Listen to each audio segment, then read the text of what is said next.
சித்திக், நான் உங்ககிட்ட இருந்து தொடங்குறேன். ஏற்கனவே ஒரு இந்திய ஒற்றுமை பயணம்னு சொல்லிட்டு காஷ்மீர், அதாவது கன்னியாகுமரி தொடங்கி காஷ்மீரில் முடித்தார். இந்தியாவுடைய செங்குத்தான பயணத்தை மேற்கொண்டார். இப்போ கிழக்கிலிருந்து மேற்கு அப்படிங்கிற இந்த பயணத்தை இன்றைக்கு தொடங்கி இருக்கிறார். அன்பை மீட்டெடுப்பதற்கான ஒரு பயணம் அப்படின்னு சொல்கிறார். இந்த பயணம் அன்பை மீட்டெடுப்பது, சமூக நீதி, இங்கே இருக்கக்கூடிய அரசியல் மாற்றங்களை கொண்டு வர்றதுன்னு பல காரணங்களை இதற்குள்ள அவர் சொல்லியிருக்கிறார். இருந்தாலும் இது எந்த அளவிற்கு இந்தியா கூட்டணிக்கும் காங்கிரஸிற்கும் முக்கியமான பயணமாக பார்க்கப்படுகிறது? வணக்கம். இன்றைக்கு காங்கிரசினுடைய இளம் தலைவராக இருக்கிற ராகுல் காந்தி அவர்கள் இந்திய ஒற்றுமை நியாயம் கேட்கக்கூடிய பயணம் அப்படிங்கிற 2.0 இந்த வருஷனை தொடங்கியிருக்காரு. முதல்ல இந்த பயணத்திற்குள்ள போகிறதுக்கு முன்னாடி இந்தியாவில் இருக்கக்கூடிய மற்ற எல்லா கட்சிகளையும் ஒரு அணிதிரட்டலை திமுக முன்னெடுத்துச்சு. அந்த பாயிண்ட் ஆஃப் வியூலேருந்து நான் இதை பார்க்கணும்னு நினைக்கிறேன். அதற்கு திமுகவும் திராவிட மாடல் முதல்வரும் வைத்த பெயர் சோஷியல் ஜஸ்டிஸ் ஃபெடரேஷன்.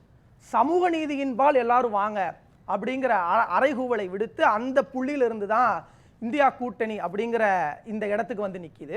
இன்றைக்கு ராகுல் காந்தி அவர்களினுடைய இந்த பயணம் பயத்தை ஏற்படுத்தியிருக்கு. அப்படின்னா திரைப்பட வசனம் மாதிரி தான், பயத்தை ஏற்படுத்திட்ட பரமா மரண பயத்தை ஏற்படுத்தியிருக்க அப்படிங்கிற மாதிரி தான் ராகுல் காந்தி அவர்களுடைய இந்த பயணம் இருக்கு.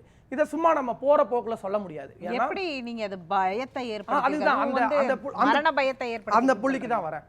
சாதியால, மதத்தால, இனத்தால இந்த நாட்டை பிரித்தாளுகிற ஒரு சூழ்ச்சியில பாசிஸ்ட் பிஜேபியினுடைய அரசு இந்த 10 ஆண்டுகள் நடந்திருக்கு. இதற்கு ஏறத்தாழ 9 ஆண்டுகள் நடந்திருக்கு. இதுல ஒரு மிக முக்கியமான ஒரே ஒரு உதாரணம் என்ன அப்படின்னு சொன்னா, 10,000த்திற்கும் மேற்பட்ட கலவரங்கள் மட்டும் இவர்களுடைய ஆட்சி காலத்துல நடந்திருக்கு அப்படின்னு சொல்லப்படுது. அப்போ இதற்கெல்லாம் யார் கேள்வி கேட்கிறது? இப்போ இந்த ஒட்டுமொத்த இந்த கலவரங்களினுடைய ஒரே ஒரு இடத்தினுடைய சாட்சி தான் மணிப்பூர்.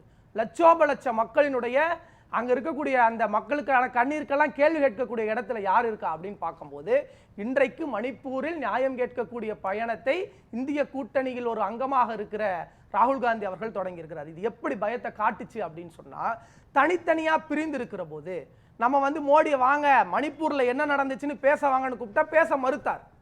இந்தியா கூட்டணியில் இருக்கிற அனைத்து நாடாளுமன்றத்தில் பேசினாரே பிரதமர். எப்ப பேசினார்? அதுதான் வரேன். எப்ப பேசினார் நாடாளுமன்றத்தில்?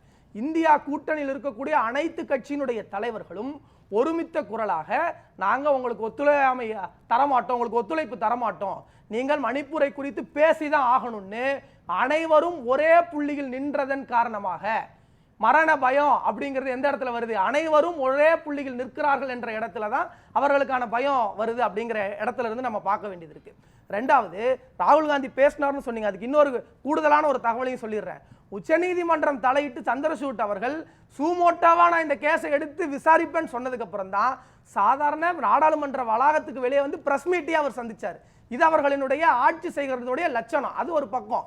இந்தியா கூட்டணி ஏற்படுத்தி இருக்கக்கூடிய தாக்கம் என்பது அனைவரும் ஒன்றிணைந்து களத்தில் நிற்கிறோம்னு சொன்ன பிறகுதான் மோடி அவர்கள் நாடாளுமன்றத்தில் பேசினார். இது ஒரு பக்கம். ரெண்டாவது ஒரு விஷயம் என்ன அப்படின்னா, ராகுல் காந்தி அவர்கள் முன்னெடுத்திருக்கக்கூடிய இந்த பயணத்தின் தாக்கம் தான் பார்லிமெண்ட்டில் அவர் கேள்வியே கேட்கக்கூடாதுங்கிற அடிப்படையில் அவரை தகுதி நீக்கம் செய்யக்கூடிய சம்பவங்களை எல்லாம் நம்ம பார்த்தோம்.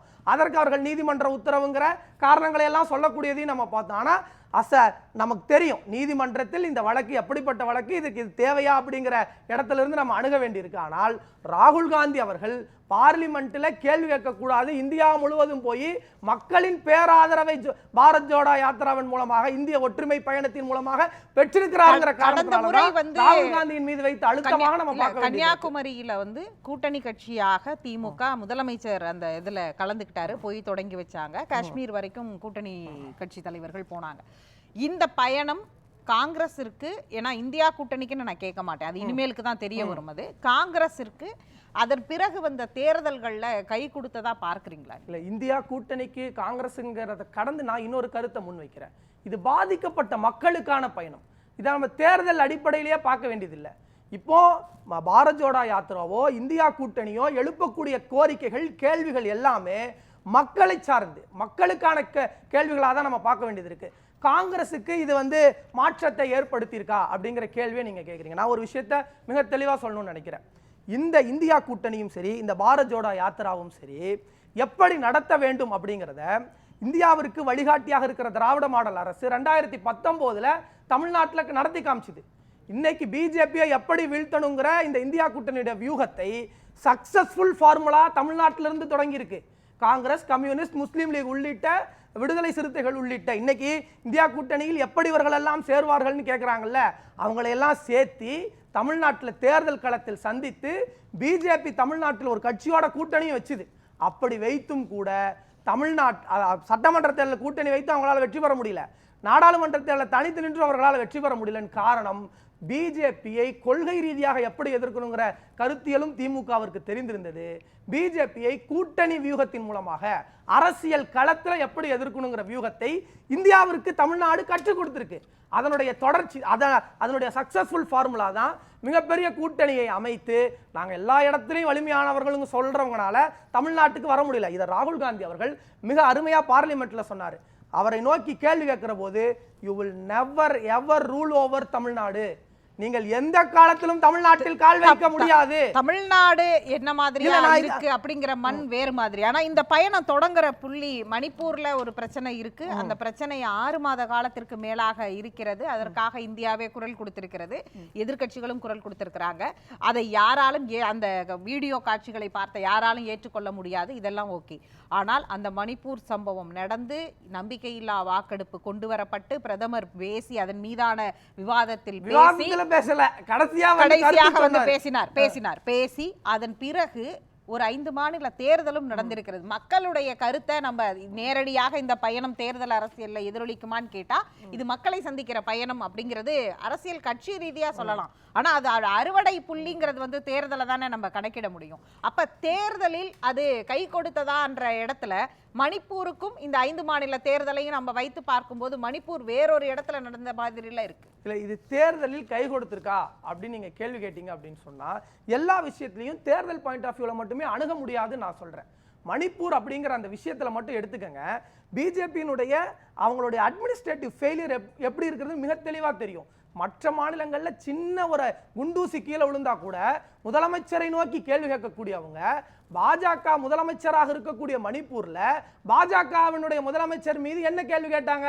அவர் வெளியே வந்து லட்சோப லட்ச காணொலிகள் இருக்குன்னு சொன்னார். இப்போ அதற்கு அடுத்து நடந்திருக்கக்கூடிய தேர்தல்ல வாங்க, நம்ம இப்போ சமீபத்தில் தெலுங்கானால நடந்திருக்கக்கூடிய தேர்தலை நம்ம பார்த்தோம். அங்க யாருடைய ஆட்சி? கர்நாடகாவில் நடந்த தேர்தலை நம்ம பார்த்தோம். கர்நாடகாவில் என்ன நடந்தது?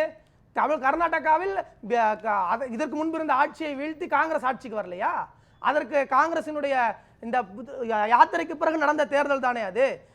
ராகுல் காந்தி அவர்கள் பாரத் ஜோடோ யாத்திரைக்கு பிறகு நடந்த தேர்தலில் கர்நாடகாவில் வெற்றி பெற்றிருக்கிறத நம்மளால பார்க்க முடியுதே. அப்போ தேர்தல் வெற்றிக்கும் இது வழிவகுக்க செஞ்சிருக்கு, மக்களுடைய குரலை எழுப்புவதற்கும் இது வாய்ப்பா இருக்கு. அப்படிங்கிற இடத்துல இருந்து நம்ம பார்க்க வேண்டியது இருக்கு. ஒன்னே ஒன்று நான் சொல்லிடுறேன், பாரத் ஜோடோ யாத்திரையும் சரி இந்திய கூட்டணியும் சரி பயத்தை ஏற்படுத்தியிருக்குன்னு சொன்னதுக்கு ஒரே ஒரு காரணம், அதற்கு முன்பு வரை இந்தியா கூட்டணி உருவாகும் வரை பிஜேபி மோடி என்ன சொல்லிட்டு இருந்தாங்க?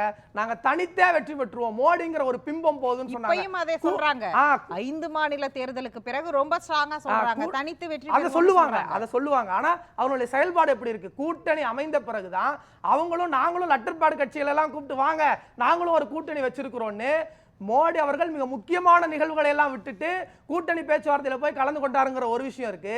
ரெண்டாவது, இந்த கூட்டணியை பார்த்து அவங்க பயப்படுறதுக்கான காரணம், இங்க யாரெல்லாம் சிறப்பாக செயல்பட்டு இருக்காங்களோ அவங்களுக்கெல்லாம் அச்சுறுத்தலை ஏற்படுத்துறதுக்கு, அவர்கள் மீது ஒரு அழுத்தத்தை ஏற்படுத்துறதுக்கு இடி ரைடு. மணிஷ் சிசோடியா என்ன சொன்னாரு? நீங்கள் பிஜேபியில் சேருங்கன்னு என்கிட்ட பேச்சுவார்த்தை நடத்தப்பட்டுச்சு, நான் மறுத்தேன், என்னை பிடிச்சி உள்ள போட்டுட்டாங்கன்னு டெல்லி ஆம் ஆத்மி மணிஷ் சிசோடியா சொன்னாரு. தமிழ்நாட்டில் ஓப்பன் கோர்ட்ல நம்ம ஸ்டேட்மெண்ட்டை முன் வச்சிருக்கிறோம். அமைச்சர் செந்தில் பாலாஜி அவர்களுடைய வழக்குல ஓப்பன் கோர்ட் நீங்க பிஜேபியில சேருங்க அப்படின்னு என்கிட்ட பேசப்பட்டதுன்னு மூத்த வழக்கறிஞர் கபில் சிபில் வாதம் வச்சிருக்கிறாரு. ஏன் அப்படின்னு சொன்னா இதற்கான காரணம் என்ன அப்படின்னு சொன்னா இந்தியா கூட்டணி ஏற்படுத்தி இருக்கிற பயம். அந்த பயத்தின் வெளிப்பாடு தான் இன்னைக்கு தனியார் அமைப்புகளை வைத்து அவர்கள் செய்யக்கூடிய இந்த அழுத்தம் அப்படிங்கிறத நம்ம பார்க்க